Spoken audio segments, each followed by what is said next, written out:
പ്രളയശേഷം കാർഷിക വിപ്ലവം തീർത്ത് കുട്ടനാട്ടിൽ കർഷകർ പ്രതിസന്ധികളെ മറികടന്ന് വിത്തെറിഞ്ഞ കർഷകർ നേടിയത് 1 ഹെക്ടറിൽ നിന്നും ശരാശരി 8 ടണ്ണിന്റെ വിളവാണ്. 6 മാസങ്ങൾക്ക് മുമ്പ് മഹാപ്രളയത്തിൽ നിലവിളികൾ ഉയർന്ന കുട്ടനാടൻ പാടശേഖരങ്ങളിൽ ഇന്ന് കൊയ്ത്തുത്സവത്തിന്റെ ആഹ്ലാദാരവങ്ങളാണ്. ഭൂരിഭാഗം പാടശേഖരങ്ങളിലും വിളവെടുപ്പ് പൂർത്തിയായി. വയലിലും വഴിയിലുമെല്ലാം വിളസമ്പന്നതയുടെ സന്തോഷ കാഴ്ചകൾ. വ്യാപക നാശം വിതച്ച പ്രളയത്തിന്റെ അനുഗ്രഹമായാണ് ഈ റെക്കോർഡ് വിളവിനെ കർഷകർ കാണുന്നത്. നേരത്തെ എന്ന് പറഞ്ഞാൽ ഒരു വർഷം മാത്രമേ ഞങ്ങൾക്ക് 3 കിൻഡൽ നെല്ല് കിട്ടിയിട്ടുള്ളൂ. അതിന് മുമ്പൊക്കെ 2.5 കിൻഡൽ 2 കിൻഡൽ താഴോട്ടാണ്.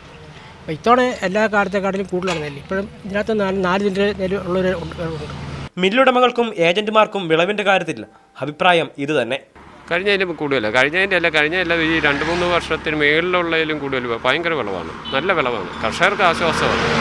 കഴിഞ്ഞ പുഞ്ച സീസണിനേക്കാൾ 7000 ഹെക്ടർ അധിക സ്ഥലത്ത് ഇക്കുറി കൃഷി ഇറക്കിയിരുന്നു. ഇതും റെക്കോർഡ് വിളവിന് കാരണമായിട്ടുണ്ട്. ഈ എക്കൽ വന്നതാണ് യഥാർത്ഥത്തിൽ ഇതിനകത്ത് വെള്ളപ്പൊക്കത്തിൽ അമിതമായിട്ട് വന്നിട്ടുള്ള എക്കലാണ് യഥാർത്ഥത്തിൽ ഇതിനൊരു പ്രധാന കാരണം. എക്കൽ വന്നപ്പോൾ യഥാർത്ഥത്തിൽ മണ്ണിൻ്റെ അമ്ലഗുണം യഥാർത്ഥത്തിൽ നഷ്ടപ്പെടുകയും വിളവ് കൂടുതലുണ്ടാകുന്നൊരു സാഹചര്യം ഇപ്പം കുട്ടനാടൻ കർഷകർക്ക് ഉണ്ടായിട്ടുണ്ട്. മൊറട്ടോറിയവും ആനുകൂല്യങ്ങളും പ്രഖ്യാപിച്ചത് കർഷകർക്ക് നൽകുന്ന ആശ്വാസം ചെറുതല്ല. മാഹിൻ ജാഫറിനൊപ്പം എബി തോമസ്, മീഡിയ 1 ആലപ്പുഴ.